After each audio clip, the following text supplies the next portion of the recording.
Hello बच्चों, जो कोई भी आया है फटाक से आ जाए। फिर क्लास शुरू करते हैं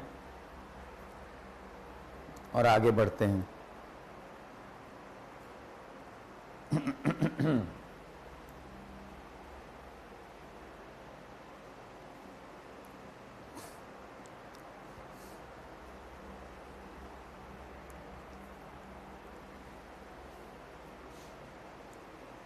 गुड आफ्टरनून भाई, कोई आया है तो बता दे फटाक से।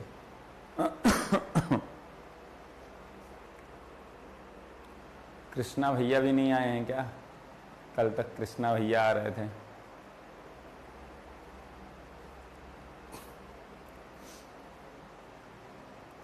बस चैट रिफ्रेश कर ली जाए, नहीं तो फिर खुद ही को पढ़ाएंगे हम।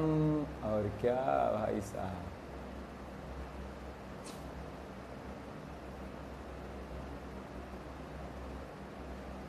कृष्णा भैया आ गए हैं तो आ जाइए जल्दी से और फिर क्लास शुरू की जाए।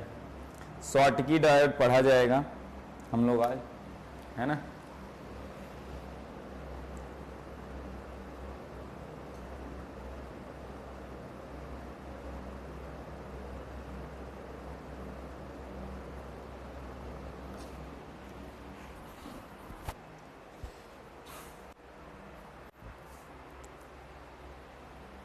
है कोई? चलिए आगे पढ़ते हैं, है ना।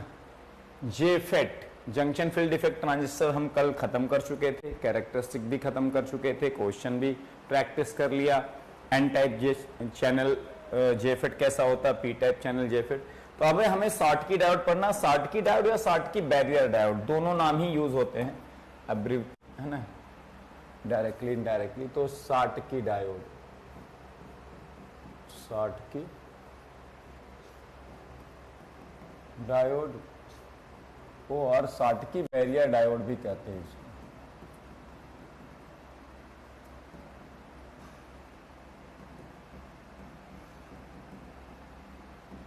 ठीक है ना। अभी तक कोई नहीं आया भाई साहब, रिकॉर्ड कायम है, ठीक है ना। तो हम इंपॉर्टेंट पॉइंट्स लिखते जाते हैं, करते जाते हैं, है ना।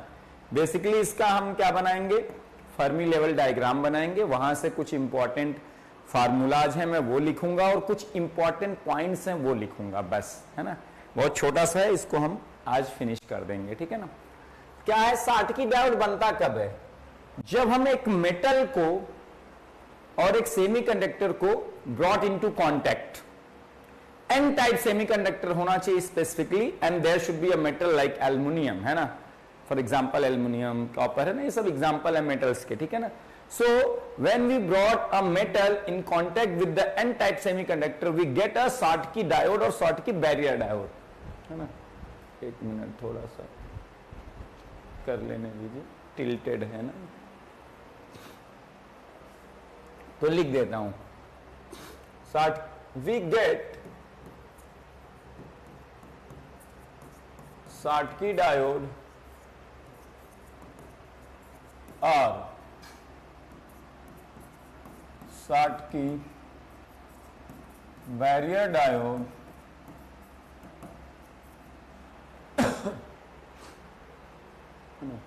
पूरी तरह से सही नहीं हुआ यार, एक मिनट,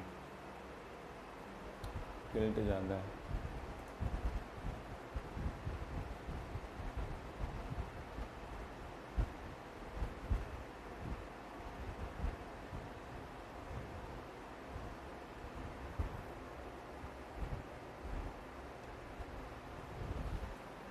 अब आई गेस सही हो गया।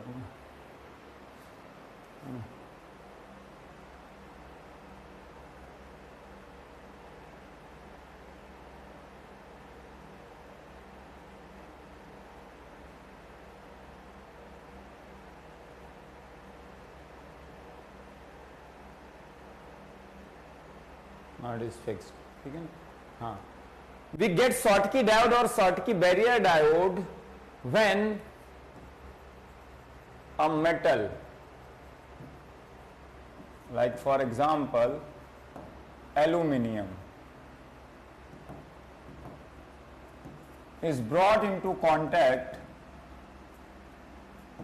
is brought into contact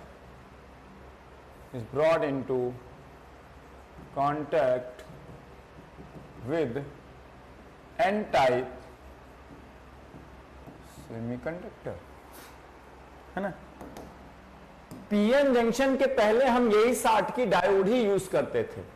metal और सेमीकंडक्टर का जो से मिल के जो कांटेक्ट बनता था, Schottky barrier diode. Before using PN junction diode extensively we prefer to use Schottky diode, है ना। उसके पहले हम Schottky डायोड ही यूज करते थे, ठीक है ना। क्लियर है। तो ये ऐसे बनता है, मतलब हमारे पास अगर हम देखा जाए, है ना, तो इसका इस तरह से एक अगर आप ले लोगे, है ना, इस तरह से डिस्क्राइब करोगे, तो यहां पे मैं ऐसे दिखा देता हूं। एक पोर्शन मेटल का है छोटा सा, है ना, दिस इज बेसिकली मेटल, है ना, एल्युमिनियम या मेटल, है ना। ये आपका मेटल है और ये आपका एन टाइप सेमीकंडक्टर है।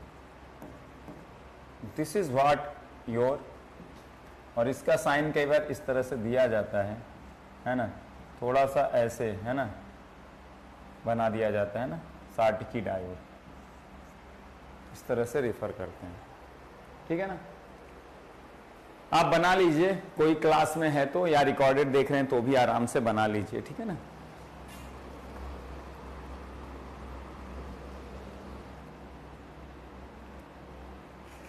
है ना।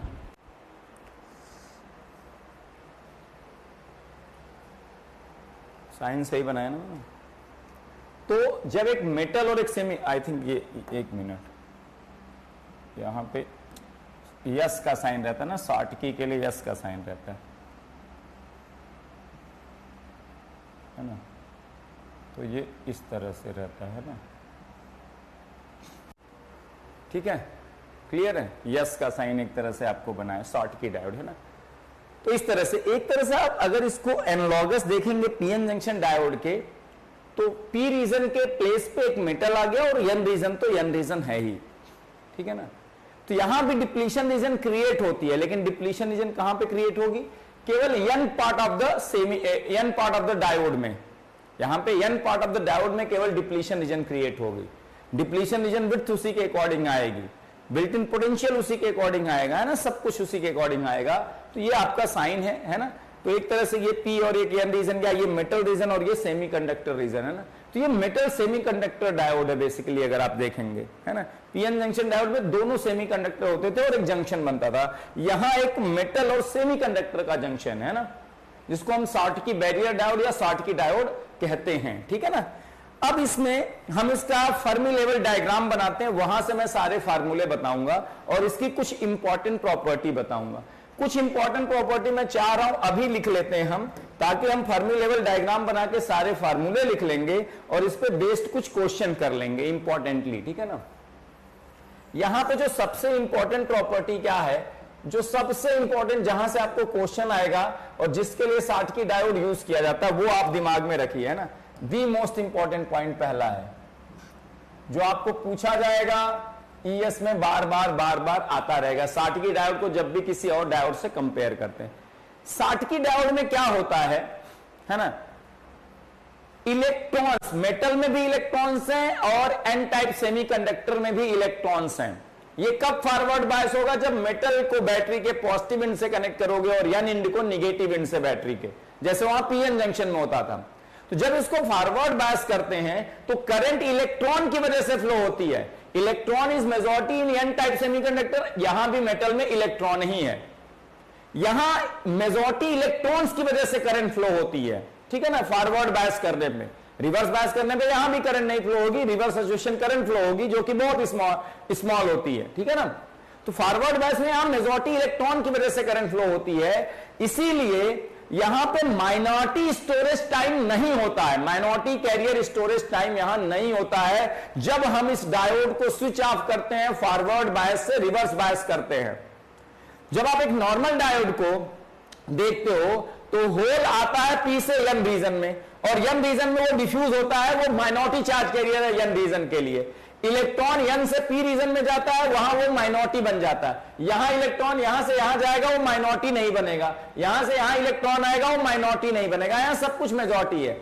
अब होता क्या है ना, तो वहां पे होल n रीजन में डिफ्यूज हो रहे होते हैं माइनॉरिटी की तरह, इलेक्ट्रॉन p रीजन में जाके डिफ्यूज हो रहे होते हैं। जैसे आप रिवर्स करते हो, है ना, ये जो माइनॉरिटी चार्ज कैरियर है n रीजन में जो इलेक्ट्रॉन से माइनॉरिटी, p रीजन में जो इलेक्ट्रॉन से माइनॉरिटी चार्ज कैरियर, वो वापस जाते हैं, स्टोर होते हैं अपने n रीजन में।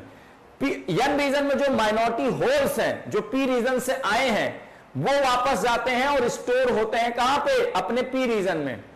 और इनको स्टोर होने में टाइम लगता है, इसीलिए जब हम फॉरवर्ड बायस से अचानक से रिवर्स बायस करते हैं नॉर्मल पीएन जंक्शन डायोड को, तो कुछ टाइम तक फॉरवर्ड करंट के मैग्नीट्यूड के बराबर रिवर्स डायरेक्शन में करंट फ्लो हो रही होती है, उतने ही मैग्नीट्यूड की, क्योंकि वही जो होल p से n गए थे वो वापस p में आ रहे हैं, और जो इलेक्ट्रॉन n से p गए थे वो वापस आ रहे थे। इसको माइनॉरिटी कैरियर स्टोरेज टाइम कहते हैं। वो वापस आके स्टोर हो रहे हैं अपनी जगहों पे, है ना। और उसके बाद सोचो रिवर्स बायस में भी करंट फ्लो हो रही है फॉरवर्ड करंट के मैग्नीट्यूड के बराबर। फिर धीरे धीरे जब वो स्टोर हो जाते हैं, फिर धीरे धीरे करंट ड्रॉप होके आइडियली जीरो या प्रैक्टिकली बहुत small current, reverse saturation current के बराबर करंट आने लगती है ना। तो जाके वो स्विच ऑफ होता है ना। फॉरवर्ड बायस से रिवर्स बायस करके हम इसको स्विच ऑफ टाइम कह रहे हैं ना, स्विच ऑफ कर रहे हो ना, स्विच को ऑफ कर रहे हो, करंट को जीरो कर रहे हो, है ना।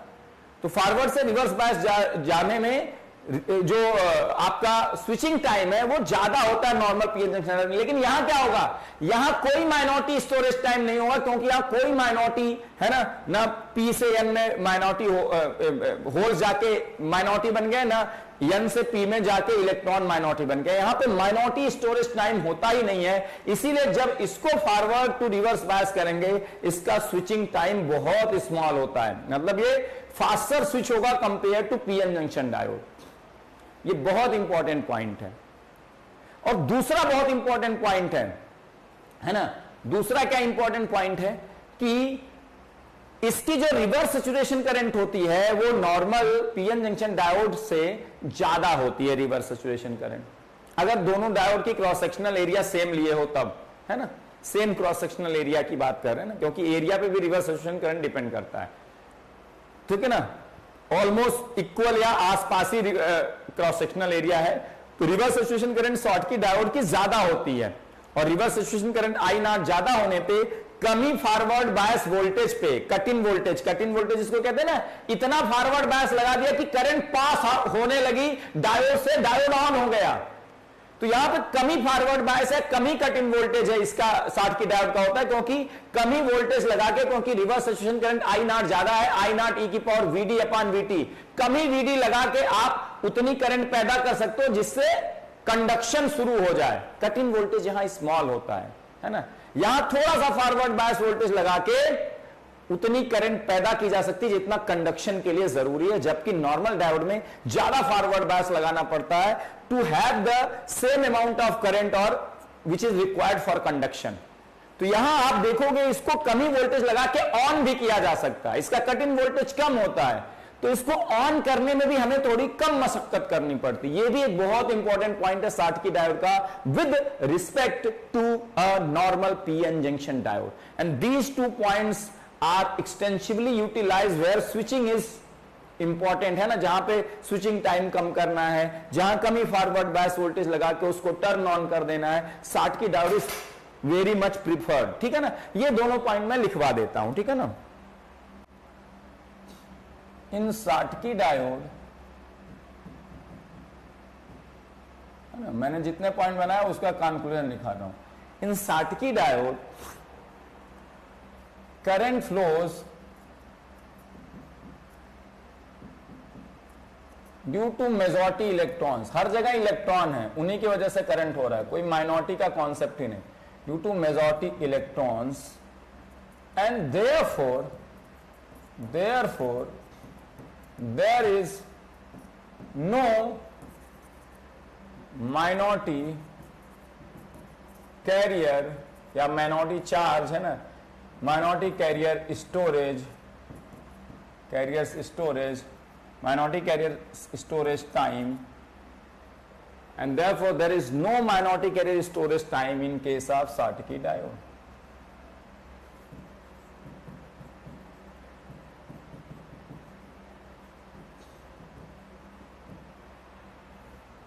Due to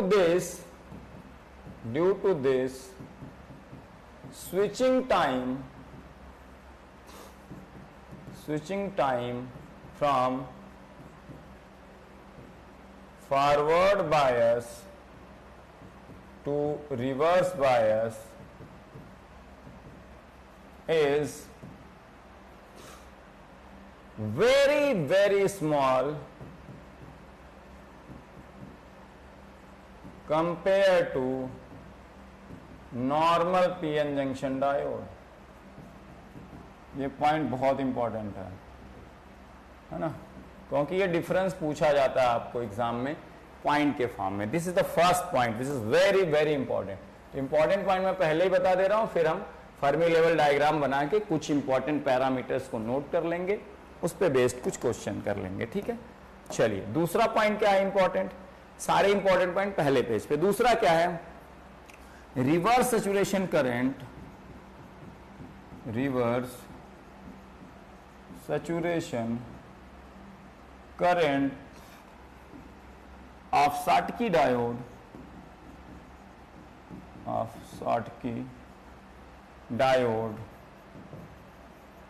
is higher compared to normal PN junction diode. इस पर हम कुछ क्वेश्चन भी करेंगे, नॉर्मल PN जंक्शन डायोड, ठीक है ना। Due to this it requires lesser forward, क्योंकि आई नॉट ई की पावर वीडी अपॉन वीटी होती है फॉरवर्ड करंट। अगर आई नॉट ज्यादा तो कम ही वीडी पे सेम कंडक्शन करंट आपको मिल जाएगी, है ना। Due to this it requires lesser forward bias voltage to have the same forward bias current.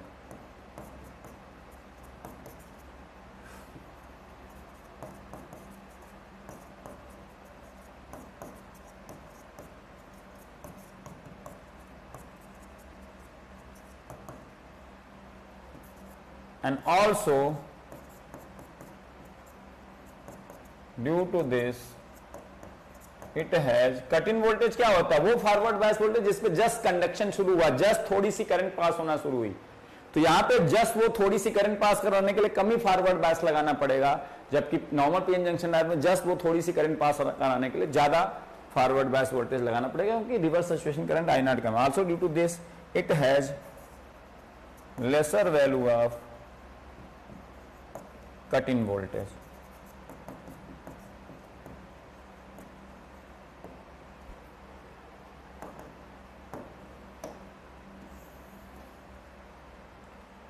Clear है, ये दोनों पॉइंट बहुत इंपॉर्टेंट है ना।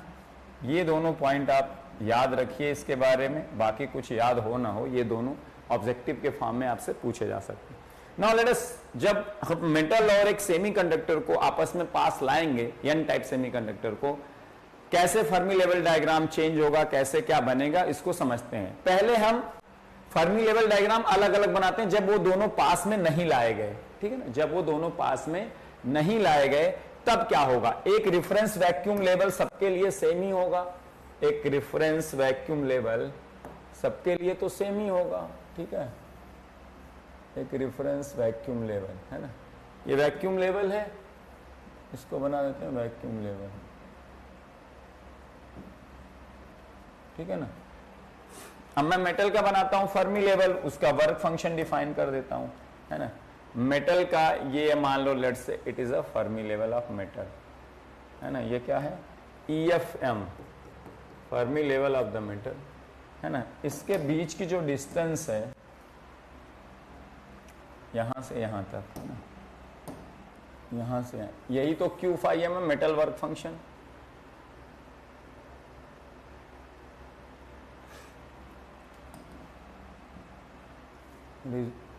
Metal work function Q phi M,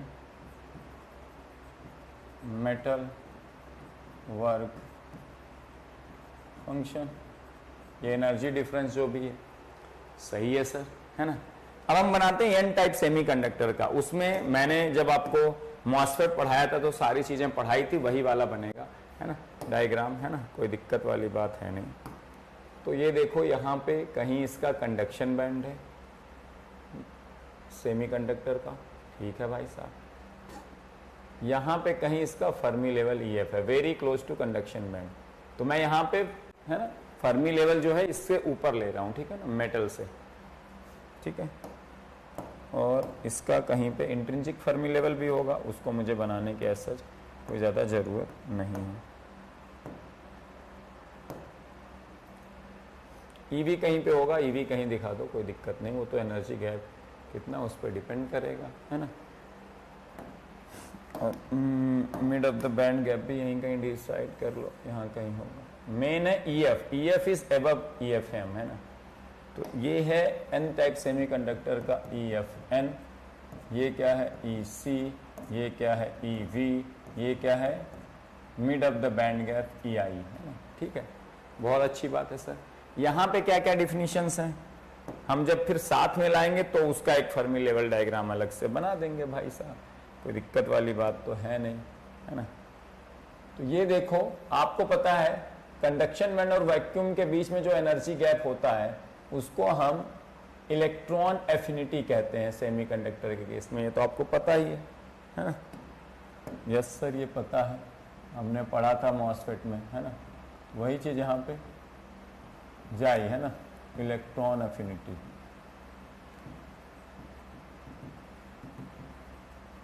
बहुत बढ़िया सर।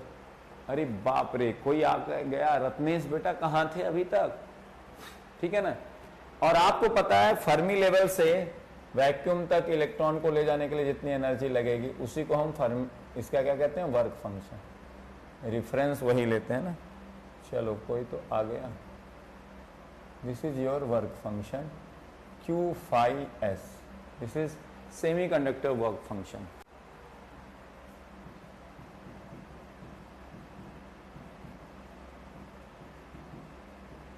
ठीक है, बहुत अच्छी बात है सर, ठीक है ना, ठीक है। चलिए अब इसको थोड़ा समझते हैं। अब जब साथ में लाएंगे तो क्या होगा, है ना। इस तरह से अभी ये अलग अलग हैं, तो ये है ना, when they are separated, they are not brought together into, है ना, for making some contact, है ना, rectifying contact कभी कभी कहते हैं उसको, जो मेटल और सेमीकंडक्टर बनाते हैं। जब इस मेटल और सेमीकंडक्टर को पास में लाएंगे, व्हाट विल हैपन, ये आप मेटल ऑक्साइड सेमीकंडक्टर में पढ़ते ही हो। व्हाट विल हैपन, इसका फर्मी लेवल ऊपर है, वैक्यूम के करीब है, मतलब इसमें इलेक्ट्रॉन्स ज्यादा है। फर्मी लेवल का जितना ऊपर होना है ना, ठीक है, कोई बात नहीं ना। तो इसका फर्मी लेवल मेटल के फर्मी लेवल से ऊपर है, means the electrons concentration is higher in n type semiconductor compare to this metal. What will happen when you will brought this together, जब आप एक साथ लाओगे तो फर्मी लेवल पास में एक साथ आना चाहेगा, है ना, क्योंकि अभी एक्सटर्नल सोर्स नहीं लगाए हो। एक्सटर्नल सोर्स के एब्सेंस में Fermi level should be uniform through out the material, through out the device. तो भाई इसका फर्मी लेवल ऊपर है, इसका नीचे। व्हाट विल हैपन, ये इलेक्ट्रॉन ट्रांसफर करेगा मेटल में, तो इसका फर्मी लेवल, इलेक्ट्रॉन का कंसंट्रेशन लो होगा, इसमें कम होगा, तो फर्मी लेवल नीचे की तरफ भागता है। इलेक्ट्रॉन का कंसंट्रेशन बढ़ता तो फर्मी लेवल ऊपर की तरफ। फर्मी लेवल जितना ऊपर, इलेक्ट्रॉन उतना ज्यादा। ये नीचे की तरफ आएगा, इसमें इलेक्ट्रॉन का कंसंट्रेशन बढ़ेगा, ये ऊपर की तरफ भागेगा। और एक टाइम ऐसा आएगा जब फर्मी लेवल यूनिफॉर्म हो जाएगा, ठीक है ना, दोनों तरफ। यहां से इलेक्ट्रॉन चले जाएंगे तो यहां का कुछ पोर्शन डिप्लीट हो जाएगा, वहां आयंस बचेंगे। इलेक्ट्रॉन जाना कहां से शुरू करेंगे, किनारे से, बगल से, है ना, जो है ना, जहां जंक्शन बनेगा, जो कांटेक्ट बनेगा, वहां से electron will start transferring into metal, है ना। तो वहां पे क्या होगा, डिप्लीशन रीजन क्रिएट होगी, लेकिन यहां डिप्लीशन रीजन केवल n रीजन में क्रिएट होगी। इलेक्ट्रॉन के ट्रांसफर से वहां पॉजिटिव आयंस बचेंगे, है ना। तो भाई साहब डिप्लीशन रीजन क्रिएट होगी तो यहां बेंडिंग भी होगी, है ना, यहां बेंडिंग भी होगी, ठीक है ना। उस बेंडिंग को भी बनाएंगे। आप एक तरह से सोचो ना पीएन जंक्शन है और वहां पे केवल एन रीजन वाला डिप्लीशन रीजन आएगा, एन रीजन वाली बेंडिंग आएगी केवल, बस खत्म कहानी, ठीक है ना। अब यहां पे एक चीज बड़ी इंपॉर्टेंट है, अगर यहां पे मेटल का इलेक्ट्रॉन, अगर यहां पे इलेक्ट्रॉन कहां से कहां ट्रांसफर होगा, चूंकि इसका फर्मी लेवल ऊपर है तो इलेक्ट्रॉन जाएगा हायर से लोअर कंसंट्रेशन। अगर मेटल का इलेक्ट्रॉन जाना चाहता है कहां पे, सेमीकंडक्टर में, मतलब सेमीकंडक्टर के कंडक्शन बैंड में, तो उसको कितना बैरियर चाहिए, है ना, उसको इतना बैरियर चाहिए। उसको जो बैरियर सहना पड़ेगा उसको EFM से कहां जाना पड़ेगा, EC तक जाना पड़ेगा। उसको जो ये सहना पड़ेगा बैरियर, उसको जो ये बैरियर सहना पड़ेगा, इसी को हम क्या कहते हैं, इसी को हम कहते हैं ideal barrier height in case of Schottky diode, है ना। आइडियल बैरियर हाइट Q5 से, है ना। तो अभी हम ये डायग्राम है ना, अगर अभी तो इलेक्ट्रॉन तो ट्रांसफर कहां से कहां होगा, हायर से लोअर की तरफ, लेकिन अगर ये मेटल का जाना चाहता है, क्या जा पाएगा, नहीं सर, इसको इतनी चढ़ाई करनी पड़ेगी, क्योंकि EC ऊपर है, ये नीचे है, इलेक्ट्रॉन यहां से अगर यहां जाना पड़ेगा, इसको कहते हैं बैरियर हाइट। जब कांटेक्ट बना है, जब कांटेक्ट बना है तब, है ना। तो इसको मैं डिफाइन कर देता हूं, इसको आइडियल बैरियर हाइट भी कहते हैं कई बारी, है ना। इसको मैं डिफाइन कर देता हूं, ये बड़ा इंपॉर्टेंट होने वाला है। अभी जब हम कांटेक्ट बना लेंगे, है ना, तब ये देखेंगे, इसकी कैलकुलेशन भी करेंगे, है ना। आइडियल बैरियर हाइट, है ना, ये जस्ट जब कांटेक्ट बनाएंगे, है ना, इसको क्या कहते हैं, ये जो डिस्टेंस है ना, इसको हम कहते हैं Q5B, है ना, आइडियल बैरियर हाइट। अभी मैं इसको लिखवा भी दूंगा क्या होता है आइडियल बैरियर हाइट। इसकी अगर वैल्यू देखोगे ध्यान से, ये टोटल डिस्टेंस Q5m है और ये वाली डिस्टेंस क्या है बेटा, इलेक्ट्रॉन एफिनिटी है। तो मैं क्या कह सकता हूं, ये Q5m माइनस इलेक्ट्रॉन एफिनिटी इन QX कह देते हैं ना, QX है, इसको QX से लिखो ना, इलेक्ट्रॉन एफिनिटी, है ना, इलेक्ट्रॉन वोल्ट में ये होगा, कोई दिक्कत है। अगर पोटेंशियल में मेजर करोगे तो 5B is equal to 5m minus x हो जाएगा। क्लियर है रत्नेश भैया। तो अगर मेटल का इलेक्ट्रॉन कंडक्शन बैंड में जाना चाहेगा, कहां पे, इस n टाइप सेमीकंडक्टर के, तो उसको इतना बैरियर चढ़ने की जरूरत है। जब कांटेक्ट बना, ये जा पाएगा नहीं, ये अगर जाना चाहेगा तो इतना बैरियर की चढ़ाई करनी पड़ेगी, जस्ट कांटेक्ट बना। लेकिन इलेक्ट्रॉन कहां से ट्रांसफर होना शुरू होंगे, हायर कंसंट्रेशन से लोअर कंसंट्रेशन की तरफ, है ना, और फर्मी लेवल फिर कोइंसाइड करेगा। ये क्लियर है। मैं यहां पे इसकी डिफिनीशन लिख देता हूं, फिर जब कांटेक्ट बनने के बाद डिप्लीशन रीजन क्रिएट होगी, तब कैसा फर्मी लेवल डायग्राम बनेगा वो भी बना दूंगा। फिर बाकी सारे कैलकुलेशन करके, है ना, फार्मूले हम लिख लेंगे, फिर क्वेश्चन करेंगे ना। तो आइडियल बैरियर हाइट क्या है, फिर बिल्ट इन पोटेंशियल भी आएगा, बिल्ट इन पोटेंशियल बैरियर उसको यहां कहते हैं, आइडियल बैरियर हाइट। 5B क्या है, Q5B कहो या 5B कहो, है ना। वोल्टेज में मेजर करोगे तो 5B होगा, अगर एनर्जी में मेजर करोगे Q5B, है ना। पोटेंशियल, है ना, अगर मैं 5B ले रहा हूं तो पोटेंशियल हाइट, है ना, seen by an electron, seen by electrons कहो या तो सारे इलेक्ट्रॉन ना, seen by electrons in metal, metal में कोई इलेक्ट्रॉन यहां पे है। Potential height seen by electron, potential barrier कह सकते हो, potential barrier seen by electrons in metal trying to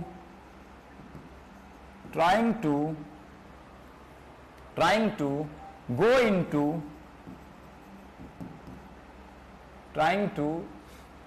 into conduction band of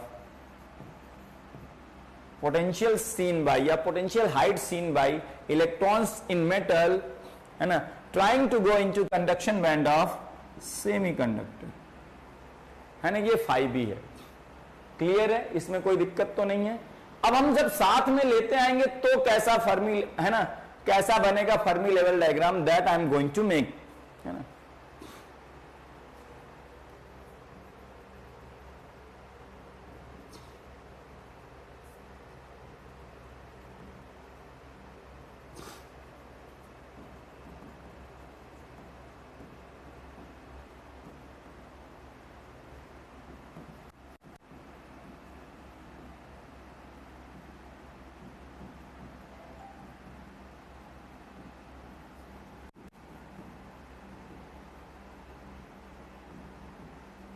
Fermi level diagram will be, ठीक है ना।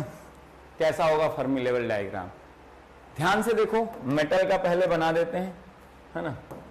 मेटल का हमारा ये एक, है ना। अब फर्मी लेवल सब जगह सेम हो जाएगा, है ना।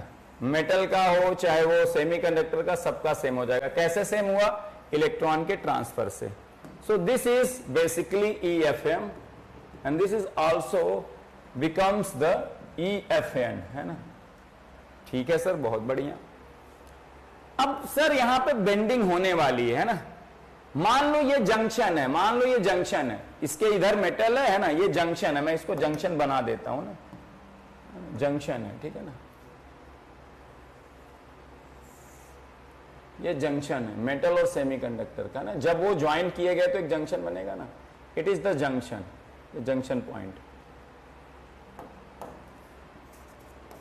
मेटल सेमीकंडक्टर जंक्शन होगा क्या भाई, है ना। इलेक्ट्रॉन जैसे जंक्शन बनाओगे, किनारे वाले इलेक्ट्रॉन यहां से यहां ट्रांसफर होना शुरू होंगे, ठीक है ना। इलेक्ट्रॉन यहां से यहां ट्रांसफर होना शुरू होंगे, यहां डिप्लीशन रीजन क्रिएट होना शुरू होगी।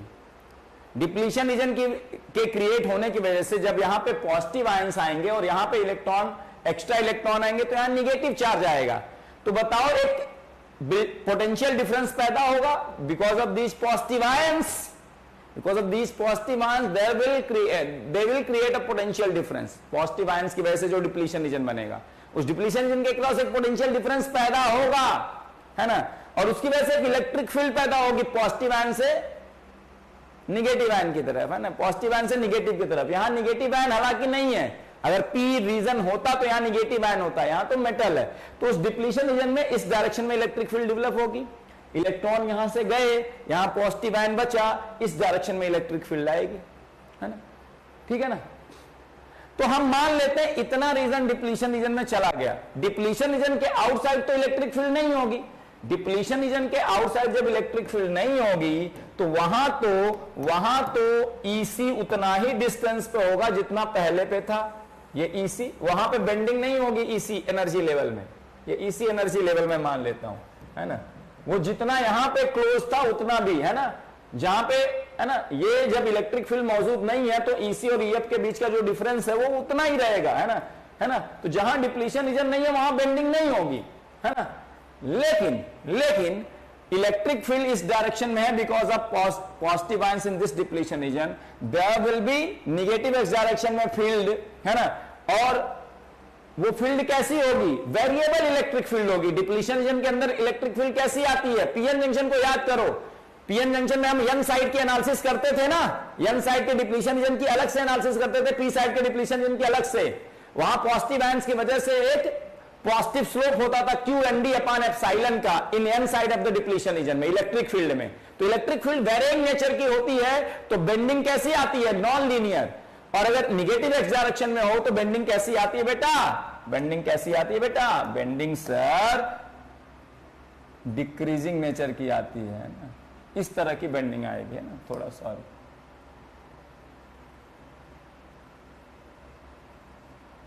ठीक है ना, इस तरह से बन गया, सॉरी थोड़ा सा इसको और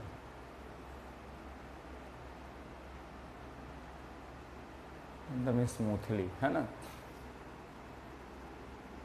ठीक है। इस तरह की बेंडिंग ये आपका EC में, है ना, इस तरह की बेंडिंग हो। सेम टाइप की बेंडिंग आपकी किसमें होगी, जो वैक्यूम एनर्जी लेवल है। फर्मी लेवल के अलावा इलेक्ट्रिक फील्ड की वजह से सब जगह बेंडिंग होती है, तो ये डिप्लीशन रीजन है ना, आप इसको यहां पे मार्क कर सकते हो, दिस इज डिप्लीशन रीजन, है ना। सॉरी, ये बात क्लियर है,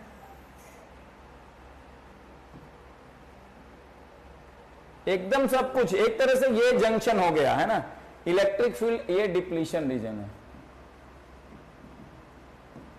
पॉजिटिव आयंस होंगे, इलेक्ट्रिक फील्ड इस डायरेक्शन में होगी। इस इलेक्ट्रिक फील्ड की मैक्सिमम वैल्यू कहां होगी, इस जंक्शन पे, ये जंक्शन पे मैक्सिमम इलेक्ट्रिक फील्ड, सेम वही सब कुछ होगा, कोई दिक्कत है ना। अब मेरे को एक चीज बताओ यार, है ना, अब सबसे इंपॉर्टेंट बात है, ठीक है ना। और यहां पे जहां बेंडिंग नहीं हुई है वहां पे तो EC EV जैसे थे वैसे ही रहेंगे, है ना। EC यहां है, EV यहां कहीं होगा, है ना, सेम डिस्टेंस पे जहां पे बेंडिंग नहीं हुई है। बाकी EV अगर यहां बनाओगे तो EV में भी बेंडिंग हो जाएगी, है ना, EV में भी सेम तरह की बेंडिंग ऐसे हो जाएगी, है ना। बनाना है तो तुम बना सकते हो ना, सेम तरह की बेंडिंग ऐसे दिखा सकते हो ना, सेम तरह की बेंडिंग ऐसे दिखा सकते हो, दिखाना है तो, ठीक है ना। EV में भी होगी कि नहीं बता दो, क्लियर है, ठीक है। अब मेरे को एक सबसे इंपॉर्टेंट चीज बताओ, है ना, ये दोनों पॉइंट, ये कंडक्शन बैंड का एकदम जस्ट कांटेक्ट पे जो वैल्यू है और ये EFM, इसके बीच का जो ये गैप है कितना होगा बेटा बताओ, कितना होगा गैप, कितना गैप होगा। हुआ क्या, सोच के देखना यार, सोच के देखना। जब इलेक्ट्रॉन ट्रांसफर होना शुरू हुए, जब इलेक्ट्रॉन ट्रांसफर होना शुरू हुए, आप EFM को कांस्टेंट मान लो कि EFM फिक्स है, इलेक्ट्रॉन एक को कांस्टेंट मान लो, दूसरा चेंज हो रहा है, एक्चुअल में दोनों चेंज होंगे। इलेक्ट्रॉन यहां से जाएंगे तो ये नीचे आएगा, इलेक्ट्रॉन यहां बढ़ेंगे तो ये ऊपर आएगा। अभी हम समझने के लिए मान लेते हैं कि ये फिक्स है, ये फिक्स है। अभी जब हम कांटेक्ट जस्ट बनाए तो अब EFM भागना शुरू हुआ नीचे, EFM कितना नीचे भागेगा, EFM कितना नीचे भागेगा, EFM से कोइंसाइड होने के लिए, है ना, EFN माइनस EFM के बराबर नीचे भागेगा। उतना ही EC भी नीचे भागेगा, जहां पे, है ना, EC उतना ही तो नीचे भागा जितना EFM से मिलने के लिए नीचे भागा। अगर आप देखो ध्यान से, यहां से EC कितना नीचे यहां भागा, जितना पहले EC यहां था, EFN यहां था, EFN आया EFM से कोइंसाइड होने के लिए जितना नीचे, EC उतना ही नीचे तो यहां आया। सही से बताइए, है ना, है ना, EC यहां से यहां उतना ही नीचे तो आया जितना EFM से मिलने के लिए नीचे आया, है कि नहीं, सही बात है कि नहीं, जल्दी से बताइए, जल्दी से बताइए। तो ये वाला EC पॉइंट EFM से अभी भी Q इंटू 5B डिस्टेंस ही तो ऊपर है, ये वाला EC पॉइंट, ये वाला EC पॉइंट, क्योंकि आपने एक तरह से इस वाले EC जब आपने कांटेक्ट बनाया, EC जस्ट यहां पे था, इस पॉइंट पे, सोच के देखना। आप इसको अब साथ में लाने जा रहे हो, साथ में लेते आओ लेते आओ लेते आओ, साथ में अभी ज्वाइंट बनाया, इस पॉइंट पे जंक्शन पे EC यहां पे है, ठीक है ना। कैरियर चार्ज कैरियर EFM को हमने फिक्स कर दिया है ना। तो जैसे जैसे इलेक्ट्रॉन ट्रांसफर होना शुरू हुआ, भाई साहब इलेक्ट्रिक फील्ड डेवलप होना शुरू हुई, EC में बेंडिंग आना शुरू हुआ और EC नीचे भागा, EFN भी नीचे भागा। EFN जब इससे कोइंसाइड हो गया, सोचो जहां पे बेंडिंग नहीं हुई है वहां से EFN कोइंसाइड हुआ, वहां EFN के जस्ट ऊपर EC जो होगा वो अपनी पुरानी पोजीशन वाला EC होगा। तो जो इस पोजीशन वाला EC है और जो डिप्लीशन रीजन के जस्ट इन वाला EC है, वो ये वाला EC इससे उतना ही नीचे भागा है जितना EFN यहां आके नीचे इससे कोइंसाइड हुआ है। तो अगर मैं कहूं ये वाला जो जंक्शन पे जो EC की पोजीशन है वो अभी भी उतनी ही दूर है EFM से जितनी पहले थी Q5B के बराबर, तो कोई दिक्कत है?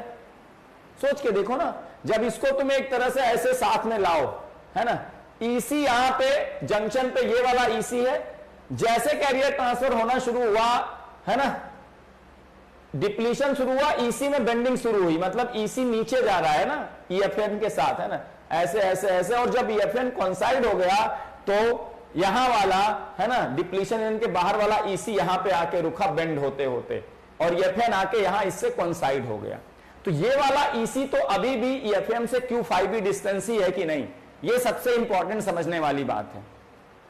सोच के देखना, ये सबसे इंपॉर्टेंट बात है कि ये आप यहां से साथ में लाए, यहां से EC भागना शुरू हुआ, EFN भी, है ना, EC यहां से ऐसे भागना शुरू हुआ, EC कहीं आके यहां रुका, EFN आके यहां रुका, है ना, ये EC में इतनी बेंडिंग हो गई, लेकिन ये वाले पॉइंट EC की अभी भी EFM से जो डिफरेंस है जंक्शन पे, वो अभी भी Q5B के बराबर है। ये बात क्लियर है? जल्दी से बताइए, क्लियर? और ये जो डिप्लीशन रीजन क्रिएट हुआ, इसके यहां पे देखो, इसके क्रॉस, क्योंकि इसके क्रॉस जो पोटेंशियल डिफरेंस है इसको मैं क्या कहूंगा, VBI, built in potential, built in potential barrier, built in potential barrier भी नाम देते हैं क्योंकि ये बैरियर की तरह है। इसकी अभी डिफिनीशन लिखा दूंगा, कोई दिक्कत है ना। जो डिप्लीशन रीजन के क्रॉस पोटेंशियल डिफरेंस हुआ उसको बिल्ट इन पोटेंशियल कहेंगे, है ना। डिप्लीशन रीजन के क्रॉस जो पोटेंशियल डिफरेंस होता था पीएन जंक्शन में उसको भी बिल्ट इन पोटेंशियल, है ना। इस बिल्ट इन पोटेंशियल बैरियर को हम ऐसे सोच सकते हैं, अगर भाई साहब अब ये बिल्ट इन पोटेंशियल क्या कर रहा है, अगर सेमीकंडक्टर के कंडक्शन बैंड से इलेक्ट्रॉन मेटल में जाना चाहता तो उसको इतनी चढ़ाई करनी पड़ेगी, इतनी चढ़ाई, है ना, इतनी चढ़ाई। ये जो बेंडिंग हुई है बेटा, अगर देखो ध्यान से, ये जो बेंडिंग हुई है कंडक्शन बैंड में, है ना, यहां से नहीं यहां से बनाते हैं, है ना, जो बेंडिंग हुई है कंडक्शन बैंड में, है ना, वो किसकी वजह से हुई है, इस डिप्लीशन रीजन के क्रॉस जो पोटेंशियल डिफरेंस है उसी की वजह से तो हुई है। डिप्लीशन रीजन के क्रॉस जो पोटेंशियल डिफरेंस है उसी की वजह से तो ये बेंडिंग हुई है ना, उसी की वजह से तो ये बेंडिंग हुई है। डिप्लीशन रीजन के क्रॉस जो इलेक्ट्रिक फील्ड है, इलेक्ट्रिक फील्ड की वजह से कंडक्शन बैंड में बेंडिंग हुई, तो कंडक्शन बैंड में बेंडिंग होने से जो एनर्जी लेवल में चेंज हुआ, है ना, वो इस पोटेंशियल डिफरेंस की वजह से इलेक्ट्रिक फील्ड आई, इस पोटेंशियल डिफरेंस की वजह से इलेक्ट्रिक फील्ड आई, उसी की वजह से बेंडिंग हुआ और कंडक्शन बैंड एनर्जी लेवल में इस पॉइंट और इस पॉइंट के बीच में एनर्जी डिफरेंस आ गया। और इस पॉइंट और इस पॉइंट के बीच में पोटेंशियल डिफरेंस अगर वीवीआई है तो उसको एनर्जी डिफरेंस में बदलेंगे तो ये क्यू वीवीआई हो जाएगा कि नहीं, है ना, ये क्यू वीवीआई हो जाएगा कि नहीं, ठीक है ना, बिल्कुल सही बात है सर। अब बिल्ट इन पोटेंशियल बैरियर को हम डिफाइन करें तो भाई साहब अगर यहां वाला इलेक्ट्रॉन यहां जाना चाहता है मेटल में जाना चाहता है तो जाएगा तो अपने कंडक्शन बैंड के थ्रू ही मूव करके ना, कंडक्शन बैंड मतलब फ्री एरिया, वहीं से तो मूव करके जाएगा जहां पे इलेक्ट्रॉन फ्री है। कंडक्शन बैंड में इलेक्ट्रॉन फ्री होता है तो ये इलेक्ट्रॉन अगर जाना चाहेगा मेटल में इंटर करने तो अपने कंडक्शन बैंड के थ्रू ही मूव करके उसको जाना पड़ेगा, मतलब उसको इतना बैरियर चढ़ना पड़ेगा। इसी को बिल्ट इन पोटेंशियल बैरियर कहते हैं ना। पोटेंशियल बैरियर, इसको मैं लिख सकता हूं, potential barrier seen by electrons in conduction band of semiconductor, है ना, seen by electrons in conduction band of semiconductor trying to go into metal में जाना चाहते तो इतना बैरियर उनको मिलेगा, ठीक है ना। इसी को हमको बस कैलकुलेट करना है, सब करना है, ठीक है ना। अब अगर ध्यान से देखो, ध्यान से अगर तुम देखो तो अगर मैं ये चीज अगर ले लूं, यहां पे देखना ध्यान से, बड़ा इंपॉर्टेंट है, EC माइनस EFN, इसको मैं Q phi n नाम दे देता हूं, Q phi n, है ना। EC minus EFN is nothing but Q phi n, मैं इसको कह रहा हूं। ये किसके बराबर होगा बेटा, फार्मूले से अगर तुम देखोगे तो KT अपान Q ln NC अपान ND होगा। याद करो, है ना, ये तो न्यूट्रल रीजन है ना सेमीकंडक्टर का। न्यूट्रल रीजन में सेमीकंडक्टर के, एन टाइप सेमीकंडक्टर का फर्मी लेवल जब एक तरह से न्यूट्रल रीजन है ना, आप एक प्योर सेमीकंडक्टर में इलेक्ट्रॉन्स मिलाए, फर्मी लेवल शिफ्ट होके EFN पे आ गया। EFN क्या होता था बेटा, EC माइनस, है ना, EC माइनस KT, है ना, ये KT अपन क्यों नहीं आएगा, KT आएगा ना, एनर्जी हम ले रहे हैं ना, फाई एन लेंगे तो KT अपान क्यों हो जाएगा, KT ln, है ना, EC minus KT ln NC अपान ND होता था कि नहीं। अब EC माइनस EFN निकाल लो, KT ln NC अपान ND आ जाएगा, है ना, यहीं से, ठीक है ना। ये बड़ा इंपॉर्टेंट है। अब सारे रिलेशंस में लिखता हूं ना, यहीं से आता है क्वेश्चन और कैलकुलेट कर सकते हो तुम, ठीक है ना। ये आ गया।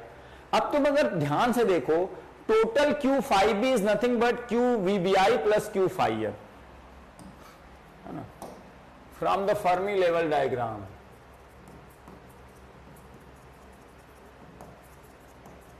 ये सारी एनालिसिस इस तरह की हमने फर्मी लेवल डायग्राम मॉसफेट में भी करी है, हमने सेमीकंडक्टर में भी करी है ना। From the Fermi level diagram Q phi b is nothing but equal to Q VBI plus Q phi n। ये बड़ा इंपॉर्टेंट रिलेशन है ना। तो बिल्ट इन पोटेंशियल VBI में Q phi n ऐड कर देंगे। बिल्ट, ये Q VBI एनर्जी एक तरह से, है ना। तो अगर आप यहां से देखोगे तो phi b, है ना, आइडियल बैरियर हाइट है which is nothing but VBI plus phi M, है ना, ये हो जाएगा, ये फार्मूला इंपॉर्टेंट है। वेयर फाई बी हम ऑलरेडी कैलकुलेट कर चुके हैं, phi B is nothing but, क्या था, phi B is nothing but phi M, अगर क्यू नहीं लगाएंगे तो फाई एम हो जाएगा, फाई एम माइनस दिस, है ना, ये बड़ा इंपॉर्टेंट है इलेक्ट्रॉन एफिनिटी, है ना, ये रिलेशंस बहुत इंपॉर्टेंट है ना, क्लियर है, कोई दिक्कत। फाई बी क्या है, आइडियल बैरियर हाइट, जब आप कांटेक्ट बताओगे, अगर मेटल का इलेक्ट्रॉन कंडक्शन बैंड में जाना चाहेगा सेमीकंडक्टर के, तो उसको कितना बैरियर फेस करना पड़ेगा, that is ideal barrier height phi B. और VBI क्या है, जब आपने जंक्शन बना लिया, डिप्लीशन रीजन क्रिएट हो गई, डिप्लीशन रीजन जब क्रिएट होने की वजह से डिप्लीशन रीजन अपोज करेगी इलेक्ट्रॉन का, इलेक्ट्रॉन अगर यहां से यहां जाना चाहता है, यहां पॉजिटिव आयंस है, पॉजिटिव आयंस इलेक्ट्रॉन को क्या करेंगे, है ना, इलेक्ट्रॉन जब यहां से यहां जाना चाहेगा, इस पॉजिटिव आयन की वजह से इस डायरेक्शन में एक इलेक्ट्रिक फील्ड डेवलप हो गई है निगेटिव, वो इलेक्ट्रॉन पे फोर्स कहां लगाएगी, इस डायरेक्शन में लगाएगी, है ना, इलेक्ट्रॉन में किस डायरेक्शन में फोर्स लगाएगी, इस डायरेक्शन में, और इलेक्ट्रॉन को इधर जाने से क्या करेगी, रोकेगी, इधर जाने से क्या करेगी, रोकेगी, है ना, यहां पॉजिटिव आयंस का डिप्लीशन है ना, रोकेगी, तो वो इतना बैरियर फील करेगा ना। तो जब जंक्शन क्रिएट हो गया, इक्विलिब्रियम रीच हो गई, जब डिप्लीशन रीजन क्रिएट हो गई, तो डिप्लीशन रीजन के क्रॉस जो पोटेंशियल डिफरेंस है, that is built in potential barrier, जो बिल्ट इन हुआ, इंटरनली डेवलप हुआ। अब कंडक्शन बैंड से इलेक्ट्रॉन यहां जाना चाहेगा, तो उसको इतने QVBI का बैरियर लांघना पड़ेगा, QVBI का वो बैरियर फील करेगा, that is barrier potential height, है ना, या बिल्ट इन पोटेंशियल बैरियर इसको कहते हैं ना, ठीक है, क्लियर है, दोनों में डिफरेंस समझ में आना चाहिए, दोनों का फार्मूला बहुत क्लियर है ना। अब बाकी चीजें मैं लिख देता हूं, जस्ट लाइक, है ना, एन टाइप सेमी, आपका मेटल और सेमीकंडक्टर का कांटेक्ट मॉसफेट में जैसे बनता था, उसी हिसाब से मैं लिख देता हूं। अब देखो यहां पे जो आपका जो maximum electric field at junction,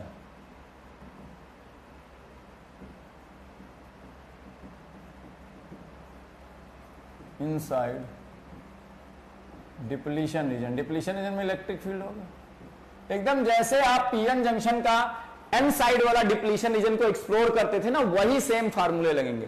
maximum electric field inside depletion region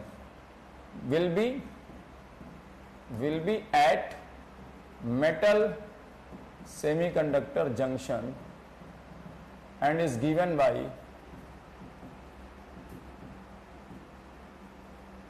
क्या होगा बेटा बता दो तो, E नॉट का मैग्नीट्यूड, डायरेक्शन नहीं मैग्नीट्यूड, डायरेक्शन तो हमें पता है, Q upon epsilon ND into XN। XN क्या है, एन रीजन में डिप्लीशन रीजन विड्थ, यही तो डिप्लीशन रीजन है, यही XN है, और XN ही ओवरऑल डिप्लीशन रीजन विड्थ है, क्योंकि इस n side of the depletion इसमें पॉजिटिव आयंस है, जहां पे नेट चार्ज डेंसिटी होगी वहां नेट इलेक्ट्रिक फील्ड होगी, इलेक्ट्रिक फील्ड का स्लोप होगा charge density upon epsilon QND upon epsilon.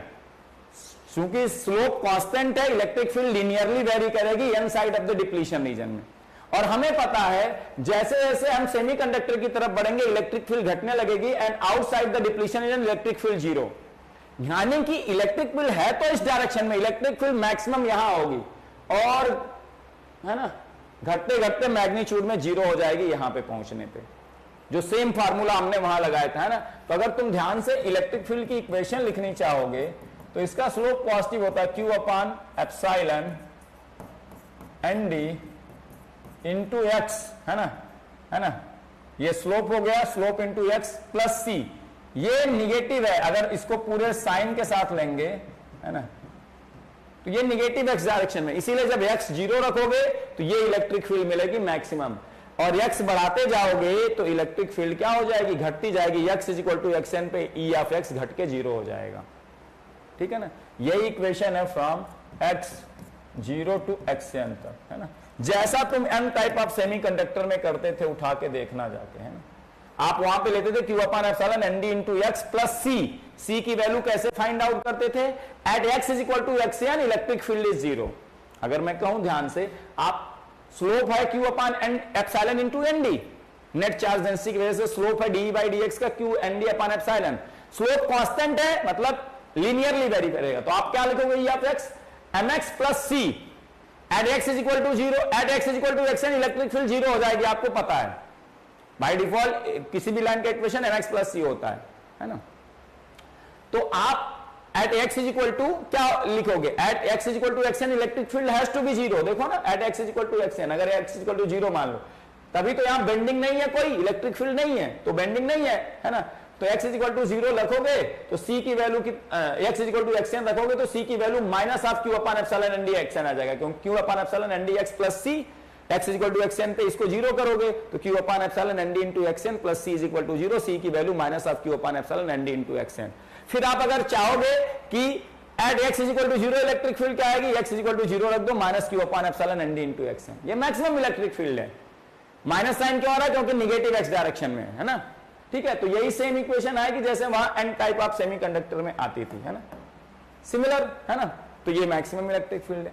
और depletion region width W, depletion region width,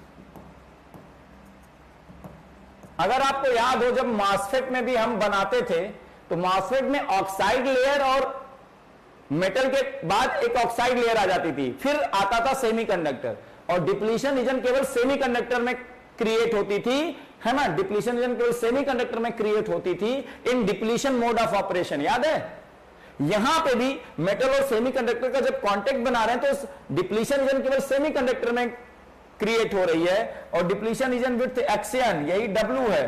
क्या हो जाती थी बेटा वहां, याद करो,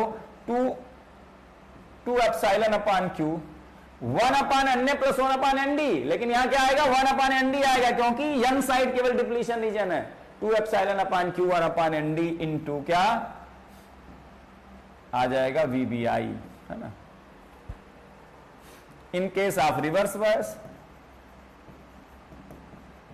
रिवर्स बायस कब होगा, जब यन रीजन का पोटेंशियल हायर होगा मेटल के कंपेयर में, है ना।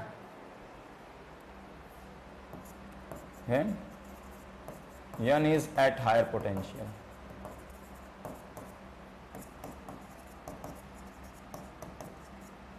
तो अगर VR को मैं यहां लिखूंगा कैसे, Vn माइनस Vm, मेटल के कंपेयर में N हायर पे, जस्ट मेटल को मान लो P रीजन है ना, देन एक्सएन डैश क्या हो जाएगा, डिप्लीशन रीजन विड्थ बढ़ेगी W डैश, सेम उसी तरह के फार्मूले हैं बेटा और कुछ नहीं, है ना।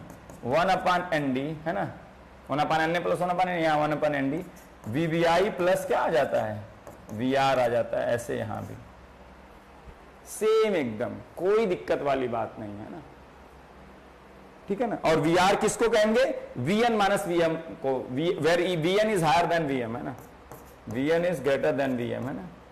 तभी हम रिवर्स बायस कहेंगे जब N इंड का पोटेंशियल हायर है और P इंड का लोअर या मेटल इंड का lower. When Vm is greater than Vn, forward bias diode, और इस केस में ID, है ना, ये M to N ही फ्लो होगी करंट, हायर से लोअर पोटेंशियल की तरफ करंट होती है ना। I naught e to the power Vd upon Vt minus 1, similar where इस इक्वेशन में Vd क्या रखोगे, हमेशा forward bias voltage Vm minus Vm, है ना।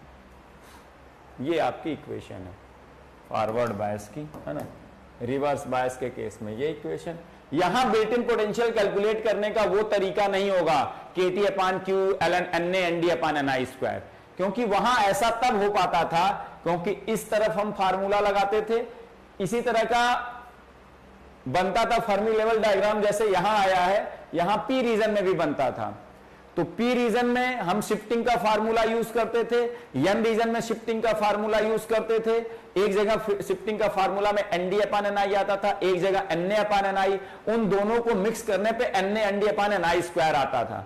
यहां शिफ्टिंग का फार्मूला केवल यहां लग सकता है, इधर नहीं, इधर डिप्लीशन रीजन नहीं क्रिएट हो रही है, इसीलिए यहां built in potential KT upon Q ln Na ND upon Ni square type का नहीं आ सकता। बिल्ट इन पोटेंशियल कैलकुलेट करना है तो आप फाइव की हेल्प से कैलकुलेट कर सकते हैं। पहले फाइव कैलकुलेट करिए, मेटल वर्क फंक्शन और सेमीकंडक्टर की इलेक्ट्रॉन एफिनिटी आपको पता होगी। फाइव पता चल गया, पता चल गया, और फाइव कहां से पता चल जाएगा, फाइव आपको डोपिंग कंसंट्रेशन पे डिपेंड कर रहा है, तो इसीलिए VBI भी डोपिंग कंसंट्रेशन पे हमेशा डिपेंड करेगा। फाइव डोपिंग है ना, VBI हमेशा डोपिंग कंसंट्रेशन पे डिपेंड करेगा ना। फाइव ही नहीं कर रहा है, लेकिन वीबीआई करेगा क्योंकि V B I plus five N is equal to five ही है, तो V B I is equal to five ही माइनस फाइव एन करेंगे, है ना। और फाइव एन किस पे डिपेंड करेगा? डोपिंग कंसंट्रेशन पे। फाइव एन यही तो है, Q K T upon Q L N N C upon N D, doping concentration पे फाइव एन निकालोगे डोपिंग कंसंट्रेशन की हेल्प से। Effective density of state N C पता होना चाहिए। जब फाइव एन निकल आएगा तो built in potential V B I calculate आप कर लोगे। बताओ क्रिस्टल क्लियर है भैया, फार्मूले और मूले सब। तुम रिवर्स बायस लगाओगे तो एन इंड को हायर करोगे, पी इंड को लोअर, एन इंड को पॉजिटिव, पी इंड को निगेटिव, तो ये बैरियर और बढ़ जाएगा, इलेक्ट्रॉन जाना मुश्किल हो जाएगा, इलेक्ट्रॉन का फ्लो मुश्किल हो जाएगा, करंट जीरो हो जाएगी, है ना आइडियली, है ना। और जब तुम फॉरवर्ड बायस लगाओगे तो इस इंड को हायर करोगे, इस इंड को लोअर, ये बैरियर घटेगा, इलेक्ट्रॉन का मूव करना आसान हो जाएगा, इलेक्ट्रॉन n2 मेटल मूव करेगा, current m to n direction में फ्लो होना शुरू हो जाएगी, है ना। तो जस्ट उसी तरह से, बस थोड़ा सा डिफरेंट है। बताओ क्लियर हो गया? तो क्वेश्चन करके इसको समेट देते हैं, है ना। ये सबसे इंपॉर्टेंट पॉइंट था, ये वाला, है ना, पहला, है ना। बाकी फर्मी लेवल डायग्राम हमने बना दिया है। चलो इस पे पहला क्वेश्चन करते हैं जल्दी से फटाक से और इसको सॉल्व करते हैं, ठीक है ना। The reverse saturation current of PN junction diode on a Schottky diode are 0.2 into 10 की power minus 11 ampere and 0.3 into 10 की पावर माइनस 7। देखो it is higher, Schottky diode का हायर होता है। Determine the forward bias voltage required to produce 1.1 into 10 की power minus 3 ampere of current in each diode. दोनों diode में अगर इतने की करंट फ्लो करानी है तो क्या होगा? VT को तुम ले सकते हो, VT for thermal voltage 0.0259 volt है, बाय डिफॉल्ट रूम टेम्परेचर मानोगे, at T is equal to 300 kelvin. Calculate करके बताओ मेरे को आंसर जल्दी से, है ना, जल्दी से आंसर बताइए। कल लास्ट क्लास होगी, टनल डायोड पढ़ा दूंगा, और अगर आपके एनालॉग में टनल डायोड पढ़ा दिया गया हो तो मैं छोड़ देता हूं, वैसे एनालॉग में नहीं पढ़ाया गया होगा, मैं पढ़ा दूंगा, ठीक है।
0.57 एंड 0.2 वोल्ट। देखिए हमने कहा था ना कि इसकी रिवर्सिशन करंट ज्यादा होती तो same amount of current if you want to flow from a normal PN junction diode and from Schottky diode, you require lesser forward bias voltage. That's why the cut-in voltage is also very less in compared to Schottky diode, है ना।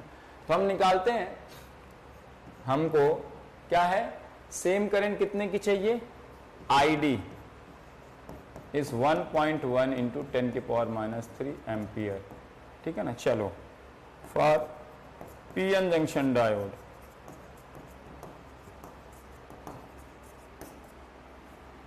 1.1 into 10 की power -3 is equal to I naught e की power VD upon VT -1।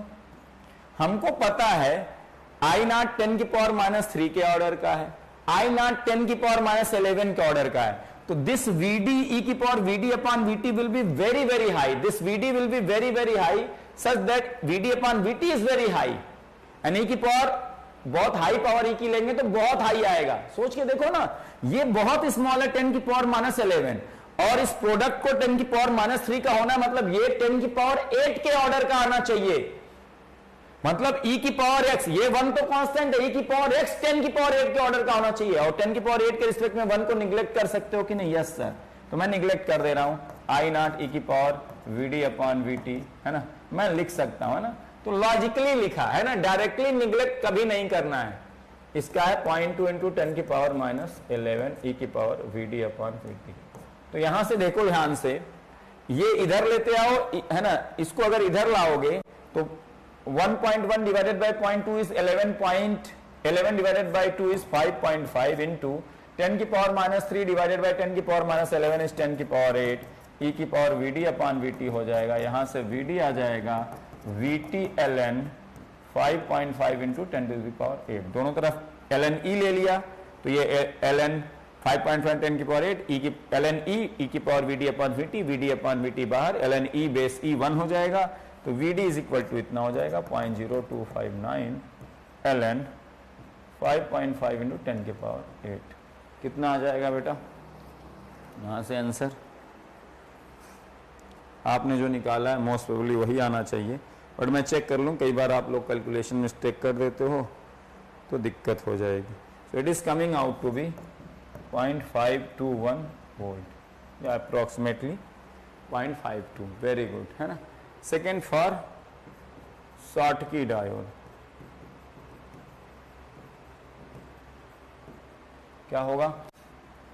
Schottky diode के लिए आ जाएगा 1.1 into 10 की power -3 आई naught E की power VD upon VT -1। यहां भी ये -3 के ऑर्डर का है और ये -7 के ये ऑर्डर का, ये -3 होना चाहिए, तो ये +4 के ऑर्डर का आना चाहिए। मतलब ई की पावर VD अपॉन VT 10 की पावर 4 10,000 के ऑर्डर की होनी चाहिए। तो इस 1 को निग्लेक्ट कर सकते हो, कोई फर्क नहीं पड़ता। I can write it like I naught E की power VD upon VT, I can write it, इसका VD आई नॉट 0.3 इंटू 10 की पावर -7 ई की पावर VD अपॉन VT। यहां से इसको इधर लेते आओ, 11/3 इंटू 10 की पावर 4 आ जाएगा, VD आ जाएगा VT ln 11/3 इंटू 10 की पावर 4। ये 11/3 10 की पावर 4 आ गया, ई की power VD upon VT, ln ले लिया तो ln 11/3 इंटू 10 की power 4, ln E power VD upon VT, VD upon VT बाहर आ गया, ln E base E, ln E 1 हो गया, VD is equal to VT ln इतना आ गया।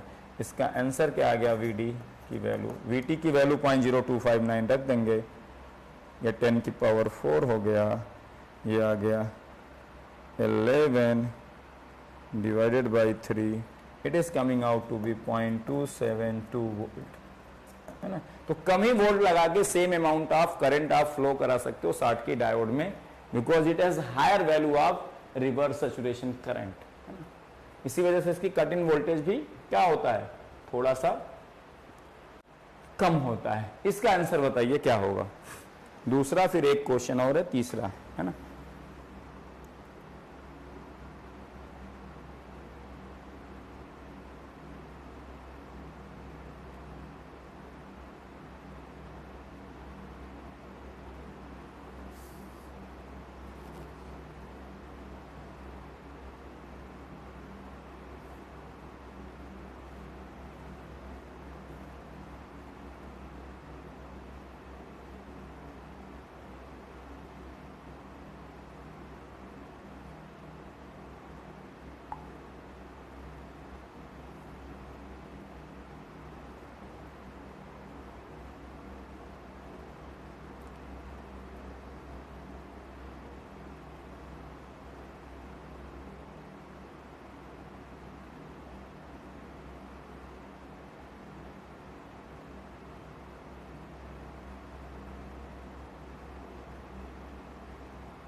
क्या आ रहा है इसका आंसर? तो 0.52 आया था पहले पार्ट का, सेकेंड पार्ट का 0.27 आया था। बेटा कैलकुलेशन पे थोड़ा काम करिए श्री कृष्णा जी। इसका आंसर बताइए क्या होगा?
बताइए कितना आ रहा है? अब PN junction diode and Schottky diode both have forward current of, तो मैं ऐसे लिख देता हूं, ID of normal PN junction diode, ID of Schottky diode SCH is same as 1.5 milli ampere. दोनों में सेम करंट फ्लो हो रही है। तो ऑब्वियसली शॉटकी डायोड के across lesser forward bias voltage लगाना पड़ा होगा और नॉर्मल पीएन जंक्शन डायोड के क्रॉस ज्यादा फॉरवर्ड बायस लगाना पड़ा होगा, है ना। If reverse saturation current of PN junction diode is IS is equal to 2 into 10 की power minus 12, है ना, reverse saturation current of normal diode, है ना, is 2 into 10 की power minus 12 ampere. Difference in forward bias voltage of two diodes, forward bias voltage of normal diode minus forward bias voltage of Schottky diode, है ना। Obviously Schottky diode के cross कम voltage लगा होगा, है ना, हम by default जानते हैं ना, सेम करंट पाने के लिए, क्योंकि इसकी रिवर्स सैचुरेशन करंट हमेशा ज्यादा होती है, कम फॉरवर्ड बायस लगा के सेम करंट पैदा की जा सकती है। इसका रिवर्स सैचुरेशन करंट कम होती है तो ज्यादा फॉरवर्ड, तो ये ज्यादा होगा ये कम होगा, इसका डिफरेंस दिया है 0.305 वोल्ट, ठीक है ना। अब आपको बताना, then find out the reverse saturation current of Schottky diode, I then, है ना, IS ऑब्वियस सी बात है शॉटकी डायोड का CH क्या होगा, व्हाट रिवर्स सैचुरेशन करंट।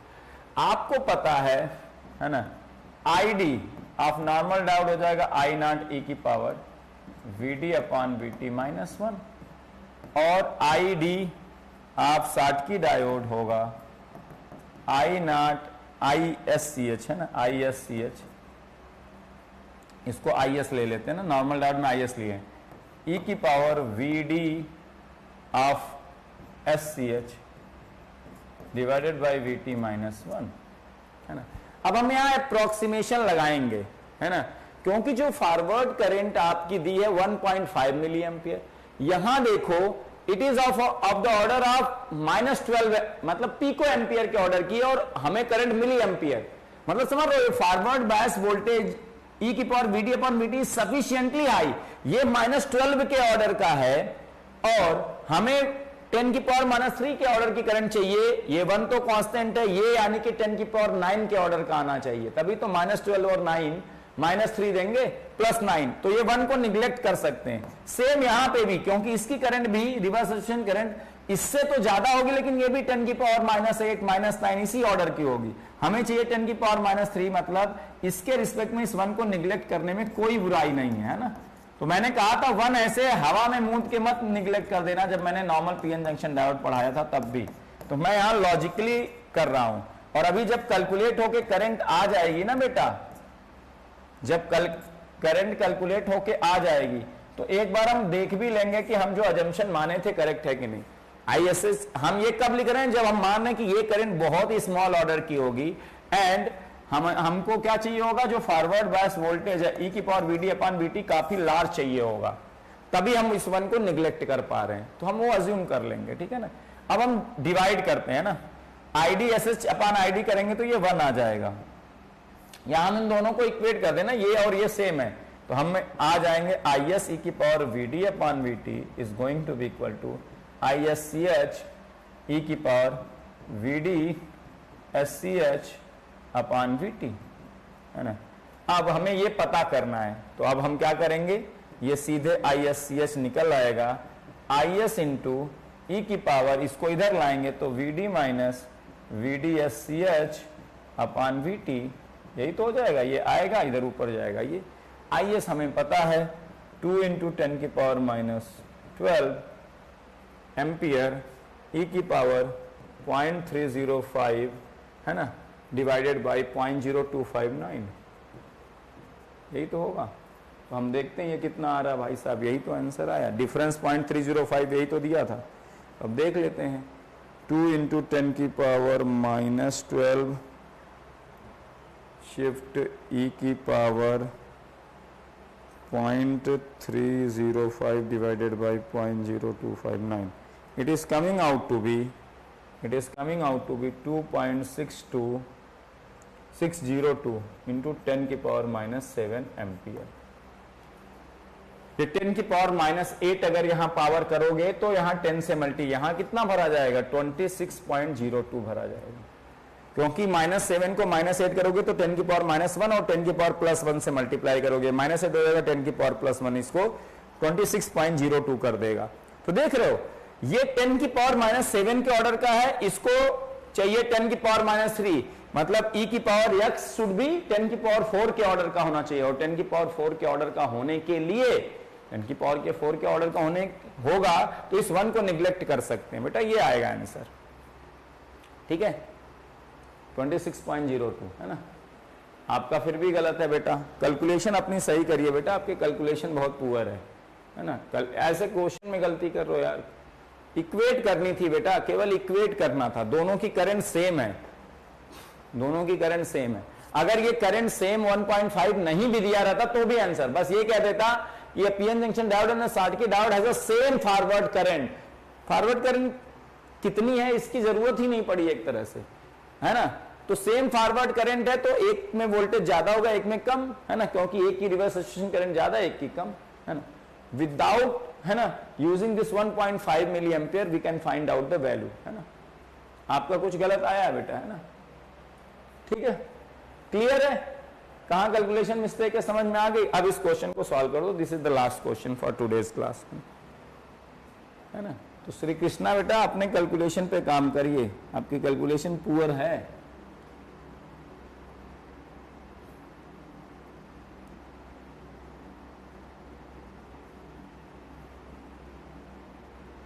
जल्दबाजी में ना करिए, जो भी करिए थोड़ा सोच समझ के सही से करिए।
इसका आंसर बताइए क्या होगा।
बताइए इसका क्या आंसर आ रहा है?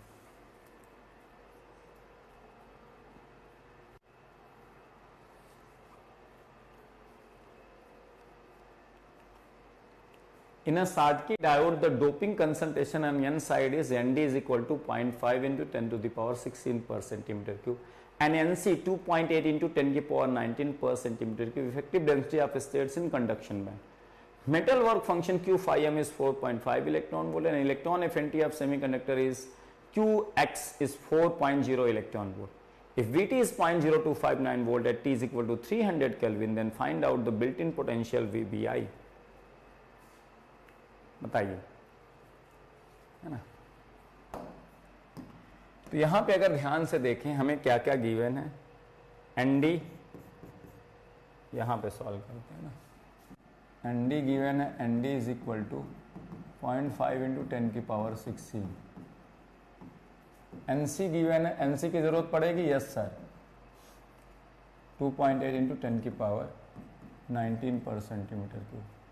तो आपने यहां देखा था क्यू फाई एन यहां से कैलकुलेट कर सकते हैं। क्यू फाई एन क्या होता था? ईसी माइनस ईएफ या ईसी माइनस ईएफ है। ये क्या था? K T L N N C upon N D. तो एक चीज है ना, यहां से फाई एन क्या आ जाएगा, क्योंकि अगर पोटेंशियल देखें क्यू फाई एन एनर्जी है, के टी अपान क्यू पोटेंशियल हो जाएगा, L N N C upon N D. Calculate कर लेते हैं। के टी अपान क्यू की वैल्यू दी है 0.0259 वोल्ट, एल एन एन सी की वैल्यू हमें पता है 2.8 इंटू 10 की पावर 19। ये नॉर्मली स्टैंडर्ड वैल्यूज होती है, 0.5 इंटू 10 टू द पावर क्या 16।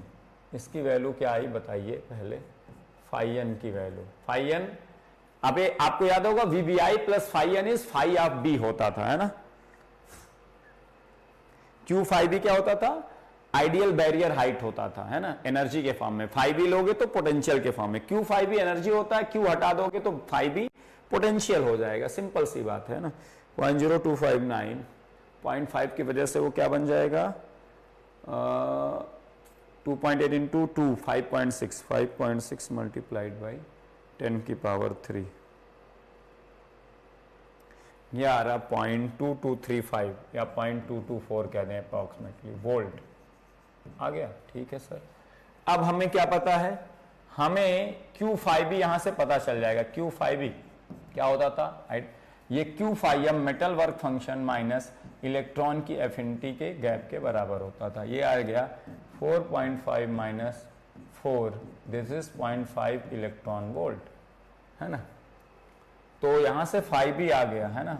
वोल्टेज में क्यू से डिवाइड करोगे, Q is charge on 1 electron, 1.6 into 10 की पावर माइनस 19 कूलाम, है ना, मैग्नीट्यूड ऑफ चार्ज। और ई बी 1.6 इंटू 10 की पावर माइनस 19 कूलाम को रिप्रेजेंट करता है। क्यू क्यू कैंसिल हो जाएगा, ये 0.5 वोल्ट आ जाएगा, ठीक है ना। और आपको पता था कि phi B is nothing but built in potential across the depletion region, जो पोटेंशियल डिफरेंस पैदा होता है, प्लस फाई एन के बराबर होता है। यहां से वीबीआई आ गया phi B 0.5 volt, phi B minus phi N which is 0.5 volt minus 0.224 volt. यहां से क्या आ जाएगा 0.5 माइनस 0.224, इट इज 0.276। देखो कम ही आया ना बिल्ट इन पोटेंशियल, है ना। बिल्ट इन पोटेंशियल भी इसका कम आएगा, क्योंकि आपने एक चीज हमने बताया था, जो कट इन वोल्टेज होता है। यहां भी कैलकुलेशन गलत बेटा, कितने कैलकुलेशन गलत करोगे भाई, कौन सा कैलकुलेशन करते हो तुम श्री कृष्णा भाई, कहां कौन सी वैल्यू रखते हो? इतना डिफरेंस यार कैसे आएगा? 0.276 0.35 कैलकुलेशन पे बेटा तुम बहुत ज्यादा काम करो यार, नहीं तो हर क्वेश्चन तुम समझ में आते हुए गलत करके आओगे तो क्या ही मतलब निकलेगा भाई। पूरी कैलकुलेशन, कल भी एक आध क्वेश्चन दिए थे तब भी गलत तुम्हारी कैलकुलेशन आ रही थी, कैसे काम चलेगा भाई, है ना। 0.276 वोल्ट आ रहा है। हमने एक चीज बताई थी कि बिल्ट इन पोटेंशियल और जो कट इन वोल्टेज होते हैं एनालॉगस होते हैं। मतलब जिसका बिल्ट इन पोटेंशियल कम उसका कट इन वोल्टेज भी कम होता है, जिसका बिल्ट इन पोटेंशियल ज्यादा उसका कट इन वोल्टेज भी ज्यादा। तो आपको पता है Schottky डायोड का कट इन वोल्टेज कम होता है तो उसका बिल्ट इन पोटेंशियल भी कम आना चाहिए 0.276। जबकि बिल्ट इन पोटेंशियल जब हम निकालते हैं एक नॉर्मल पीएन जंक्शन डायोड में 0.5 0.6 के ऑर्डर का आता है, सिलिकॉन डायोड में 0.6 के ऑर्डर का 0.6 0.65, और कट इन वोल्टेज भी उसी ऑर्डर का आता है, ठीक है ना। दोनों का फार्मूला सेम नहीं होता, हाँ, लेकिन एनालॉगस होते हैं। जो अगर बिल्ट इन ज्यादा है तो कट इन भी ज्यादा होगा, बिल्ट इन कम है तो कट इन भी कम। तो देखो यहाँ बिल्ट इन पोटेंशियल भी कम ही आया 0.276, जैसे कट इन वोल्टेज कम होता है। तो कौन सा कैलकुलेशन में मिस्टेक की हो बेटा? सिंपल सिंपल फार्मूले थे, है ना, ठीक है। ऐसे ना करो भाई, कैलकुलेशन रद्दी चौपट कर दोगे तो क्या ही मतलब रह जाएगा, है ना। कहाँ कैलकुलेशन मिस्टेक हुई, पता चला क्या गलती की हो? बेटा कैलकुलेशन पे काम करो अपने, बहुत ही पुअर है आपकी कैलकुलेशन। ये बहुत सिंपल कैलकुलेशन है, they are not the lengthier calculation at all, है ना, कि चलो उसमें कुछ ऊपर नीचे हो गया, बहुत सारा फेजर लगा था, ये लगा था, वो लगा था, तब तो एक्सेप्टेबल है, चलो आपसे गलती हो गई, ये हो गया, वो हो गया। But it is not at all acceptable, not at all, मत नॉट एट ऑल, ठीक है ना। कल बस एक लास्ट टॉपिक टनल डायोड पढ़ा दूंगा, तो स्पेशल डायोड्स भी खत्म हो जाएंगे, जेफेट खत्म ही हो गया, हॉल इफेक्ट खत्म ही हो गया। So major of the topics are completed.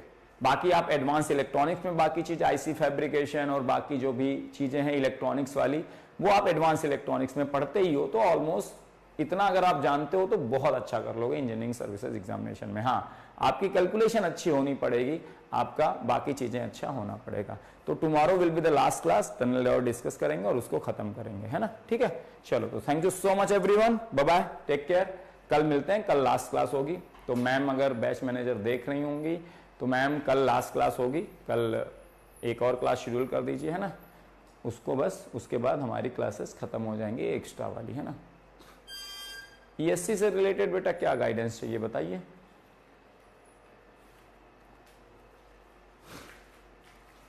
क्या गाइडेंस चाहिए?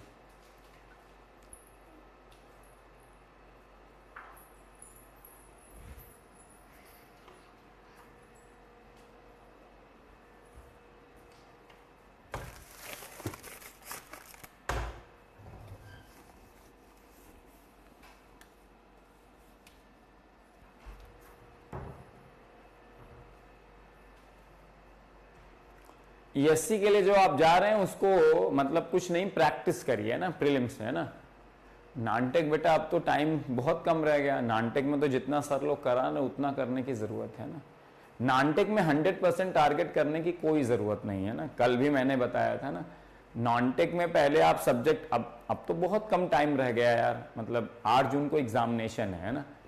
नॉनटेक के लिए तो आपको नॉनटेक के सर लोग ऑलरेडी क्लास ले रहे होंगे, वो लोग ऑलरेडी बताए होंगे क्या करना है क्या नहीं करना, whether it is material science, ICT की क्लास हो या आपका ड्राइंग की क्लास हो। तो जो सिलेक्टेड टॉपिक सर लोग बताए हैं वही पढ़िए, क्योंकि नॉनटेक वाले पेपर में आप 200 में से 100 मार्क्स, 110 मार्क्स, 120 मार्क्स लेते आए तो काफी है ना। तो बेटा 2026 में तो इतना टेंशन अभी कहीं लेने की जरूरत है, इस बार नहीं दे रहे हो ना तो अगली बार दे रहे हो तो बहुत टाइम है ना। अभी नॉनटेक के जो सर लोग हैं क्लास लेना शुरू करेंगे तो वो आपको बताएंगे क्या करने की जरूरत है क्या नहीं, है ना। नॉनटेक वाली क्लासेस हैं उन सर लोग, क्योंकि बहुत सारा पैटर्न चेंज हुआ है ना नॉनटेक के लिए। लेकिन एक चीज बहुत स्पेसिफिक है कि बहुत ज्यादा एफर्ट नहीं लगाना है कि 100% सिलेबस पढ़ना है। जितने भी सब्जेक्ट नॉनटेक में हैं उनके टारगेटेड एरियाज को पढ़ना, जहां मोस्ट ऑफ द क्वेश्चन आता है उन्हीं को पढ़ना, उन्हीं को प्रैक्टिस करना है, प्रीवियस ईयर क्वेश्चंस प्रैक्टिस करना, और जो सर लोग क्लास में बताएं उतना ही लिमिटेड सिलेबस करना है, बार बार करना, और उसमें टारगेट करना 50 to 60% के बीच के मार्क्स का। 110 120 मार्क्स आ गए वो बेस्ट मार्क्स है ना। तो जिस सर की आप क्लास करोगे वो सर स्पेसिफिकली बताएंगे कि इस वाले सब्जेक्ट में जो भी नॉनटेक का है क्या पढ़ना जरूरी है क्या पढ़ना जरूरी नहीं, वो भी एकदम टारगेटेड वे में पढ़ाएंगे। उतना ही फॉलो करना, ज्यादा इधर उधर दाएं बाएं करने की कोई जरूरत नहीं। और इंजीनियरिंग सर्विसेज के लिए सबसे इंपॉर्टेंट है कि प्रीवियस ईयर की जितनी ज्यादा प्रैक्टिस कर पाओ, बार बार, एक बार हो गई तो दोबारा करो, उनको दिमाग में बैठाओ क्या पूछ रहा है, कैसे, स्पीड बढ़ाओ, एक्यूरेसी बढ़ाओ, प्रिसीजन बढ़ाओ, वो बहुत इंपॉर्टेंट है ना। हाँ तो ठीक है, जस्ट थर्ड ईयर में इंड हो रहा है तो कोई दिक्कत नहीं है ना। आप अपना पढ़ते रहिए। अभी आप टेक्निकल सब्जेक्ट पे पहले फोकस करिए, नॉन टेक पे 2-2 घंटे भी देते रहेंगे तो काफी है ना। पहले गेट का सिलेबस कंप्लीट होना चाहिए, पहले प्राइमरली फोकस गेट पे होना चाहिए। गेट के बाद ईएससी के एक्स्ट्रा चीजें पढ़ना शुरू करना। ये नहीं कि नॉन टेक पढ़ने के चक्कर में गेट भी कहीं का नहीं रहा, नॉन टेक क्योंकि आपको टॉप नहीं कराएगा, हाँ नॉन टेक अच्छी रैंक दिलवाएगा, ये इससे और बात है, लेकिन पहले आपका गेट का सिलेबस बहुत सॉलिड होना चाहिए, फिर गेट के अलावा जो एक्स्ट्रा सिलेबस टेक्निकल का उस पर फोकस, और पैरेलली जो नॉन टेक है उस पर फोकस, और जितना सर लोग बताएं उतना करने की जरूरत है ना। ये पता चले गेट की तैयारी हम ईएस के चक्करों में गेट की तैयारी भूल गए। गेट आपको पीएसयू भी दिलाएगा, आईआईटी भी दिलाएगा, आईएससी भी दिलाएगा, बहुत सारे ऑप्शन ओपन करेगा, है ना। और कई बार लोग जाते हैं आईआईटी आईएससी में एमटेक कर रहे होते हैं, फिर से इंजीनियरिंग सर्विसेज लिखते हैं, फिर सेलेक्ट होते हैं, या किसी पीएसयू में जॉब करते हुए, क्योंकि engineering services is highly competitive, उसमें सीटें बहुत कम होती है ना, तो कई बार रैंक अगर आ भी गई तो अच्छी नहीं आई तो डिपार्टमेंट नहीं मिला, तो थोड़ा लॉन्ग प्रोसेस होता है ना। तो गेट सबसे कोर में है, गेट की तैयारी को इफेक्ट किए बिना इंजीनियरिंग सर्विसेज की तैयारी करनी है ना, उसके हिसाब से आप सारी चीजें प्लान करिएगा ना। 4 क्लासेस करने की जरूरत ही नहीं, किसने बोला 4 क्लासेस करो, है ना। आप लोगों की सबसे बड़ी यही प्रॉब्लम है, आप लोगों को दिमाग में क्लैरिटी नहीं रहती है, सबसे बड़ी प्रॉब्लम। 4 क्लासेस हो सकता है सिलेबस फिनिश करने के लिए किया जा रहा हो, क्योंकि कई बच्चे इसमें 26 के नहीं 25 में एग्जाम देने वाले हैं, इस वजह से 4 क्लासेस। तो आप तो अभी नहीं दे रहे हो ना बेटा, ये एक बात याद रखना है ना, अगर आप सेल्फ स्टडी नहीं कर पा रहे हो तो आप चाहे 8 क्लास दिन भर में कर लो, उस क्लास का कोई मतलब नहीं। तो 4 क्लासेस चल रही हैं तो रिकॉर्डेड फॉर्म में तो अवेलेबल रहेंगे ना, किसने तुमसे कहा कि 4 और लाइव करनी है, फिर तुम अपना क्या पढ़ते होगे। 8 घंटे की क्लास के बाद खुद के लिए तो टाइम नहीं बचता, और सेल्फ स्टडी नहीं करोगे वो सारी चीजें 6 महीने बाद साफ हो जाएंगी, आधी अधूरी याद रहेंगी, और उससे कोई भी एग्जाम तुम निकालने जाओगे एवरेज परफॉर्म करके आ पाओगे। सिलेक्शन होगा कि नहीं होगा गारंटी नहीं है ना। गेट में अगर रैंक आएगी तो एवरेज रैंक आएगी, आईआईटी मिलेगा कि नहीं मिलेगा उसकी भी गारंटी नहीं। तो आप उतना ही लेक्चर देखो कॉलेज गोइंग हो जितना तुम सेल्फ डे स्टडी करके उसको अच्छे से रिवाइज करके कंप्लीट कर पाओ, बाकी चीजें बाद में देखना। भाई तुम्हारे पास अभी 1 साल और पड़ा हुआ है, तुम अभी से क्लासेस कर रहे हो, कुछ सब्जेक्ट कंप्लीट हो चुके हो, तुमको किसने बोला 8 घंटे क्लास करने की 4, है ना। हाँ तो लाइव की 3 से 4 घंटे से ज्यादा मुझे नहीं लग रहा, 4 से 4.5 घंटे से ज्यादा क्लास कॉलेज गोइंग वाले बच्चे को लाइव करनी चाहिए, क्योंकि उसके बाद सेल्फ स्टडी सबसे इंपॉर्टेंट है। मैं कितना अच्छा पढ़ा लूं, सर कितने अच्छे पढ़ा लें, कोई भी अगर आप सेल्फ स्टडी नहीं करोगे तो आपका सिलेक्शन रैंक आना बहुत मुश्किल है। उसको जाके कितना पॉलिश करोगे जो तुमने क्लास में पढ़ा, कितनी बार बार रिवीजन करोगे, कितने अच्छे से समझोगे, अपने दिमाग में अपने अकॉर्डिंग कैसे बैठाओगे, that is the key for the success, है ना। वो अगर आप नहीं कर पा रहे हो तो सिलेक्शन से बहुत दूर हो, ठीक है ना। ये याद रखना मेरी बात, सिलेक्शन का मतलब अच्छी रैंक के साथ सिलेक्शन, तगड़ी रैंक के साथ, ताकि आप जो चाहो वो आपको मिल पाए, है ना। बाकी तो क्वालिफाई तो गेट बहुत लोग कर लेंगे, है ना, कोई बहुत मुश्किल बात नहीं है, थोड़ा बहुत पढ़ाई कर लोगे हो जाएगा, है ना। तो उसके हिसाब से चीजें करो, बाकी तो ठीक है ना। चलिए मिलते हैं, कल लास्ट क्लास होगी, कल लास्ट क्लास करके इसको फिनिश कर देंगे, ठीक है। Bye bye.